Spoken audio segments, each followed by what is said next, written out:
शिव ने उस पुरुष से संबोधित होकर कहा, वत्स, व्यापक होने के कारण तुम्हारा नाम विष्णु विख्यात होगा।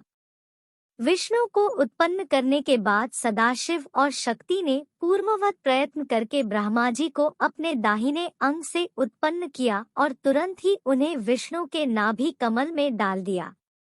इस प्रकार उस कमल से पुत्र के रूप में हिरण्यगर्भ, जल के गर्भ से ब्रह्मा का जन्म हुआ। ब्रह्मा जी उस कमल के सिवाय दूसरे किसी को अपने शरीर का जनक या पिता नहीं मानते थे।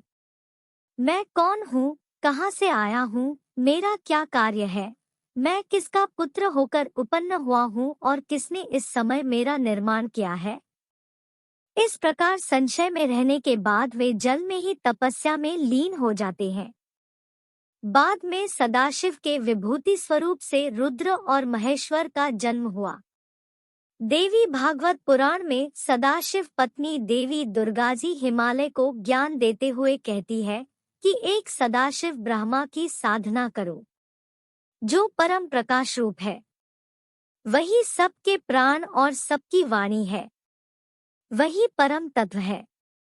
उसी अविनाशी तत्व का ध्यान करो।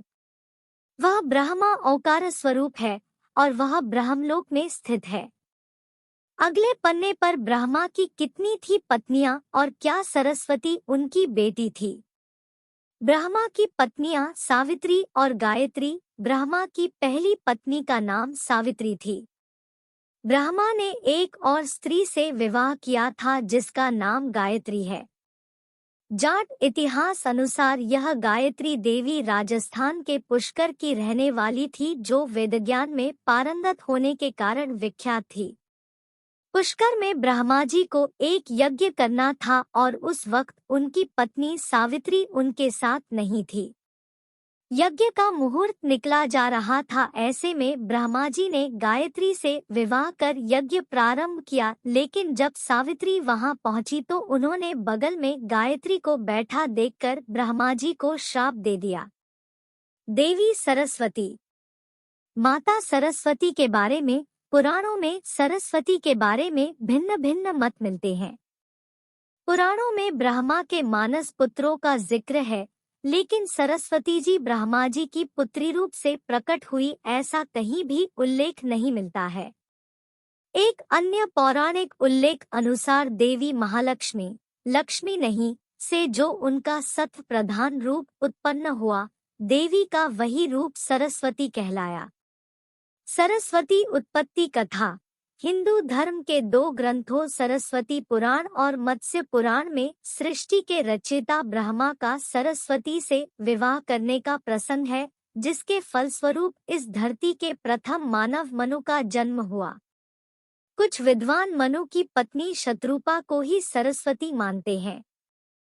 सरस्वती को बागीश्वरी, भगवती, शारदा, वीणावादिनी और वाग्देवी सहित अनेक नामों से पूजा जाता है। संगीत की उत्पत्ति करने के कारण वह संगीत की देवी भी है। वसंत पंचमी के दिन को इनके जन्मोत्सव के रूप में भी मनाते हैं। अगले पन्ने पर जानिए ब्रह्मा के 5वें सिर का रहस्य। सरस्वती उत्पत्ति कथा मत्स्य पुराण अनुसार मत्स्य पुराण में यह कथा थोड़ी सी भिन्न है। मत्स्य पुराण अनुसार ब्रह्मा के 5 सिर थे। कालांतर में उनका 5वां सिर शिवजी ने काट दिया था, जिसके चलते उनका नाम कापालिक पड़ा। एक अन्य मान्यता अनुसार उनका ये सिर काल भैरव ने काट दिया था। कहा जाता है जब ब्रह्मा ने सृष्टि की रचना की तो वह इस समस्त ब्रह्मांड में अकेले थे। ऐसे में उन्होंने अपने मुख से सरस्वती, सांध्य, ब्राह्मी को उत्पन्न किया। ब्रह्मा अपनी ही बनाई हुई रचना सरस्वती के प्रति आकर्षित होने लगे और लगातार उन पर अपनी दृष्टि डाले रखते थे। ब्रह्मा की दृष्टि से बचने के लिए सरस्वती चारों दिशाओं में छिपती रही, लेकिन वह उनसे नहीं बच पाई। इसलिए सरस्वती आकाश में जाकर छिप गईं, लेकिन अपने 5वें सिर से ब्रह्मा ने उन्हें आकाश में भी खोज निकाला और उनसे सृष्टि की रचना में सहयोग करने का निवेदन किया। सरस्वती से विवाह करने के पश्चात सर्वप्रथम स्वयंभू मनु को जन्म दिया। ब्रह्मा और सरस्वती की यह संतान मनु को पृथ्वी पर जन्म लेने वाला पहला मानव कहा जाता है। मान्यता अनुसार सरस्वती ने वेदज्ञ पुरूरवा से भी संबंध बनाए थे, जिसके चलते उनको एक पुत्र हुआ जिसका नाम सरस्वान रखा गया। जब ब्रह्मा को इसका पता चला तो उन्होंने सरस्वती को महानदी होने का शाप दे दिया। भयभीता सरस्वती गंगा माँ की शरण में जा पहुंची। गंगा के कहने पर ब्रह्मा ने सरस्वती को शाप मुक्त कर दिया।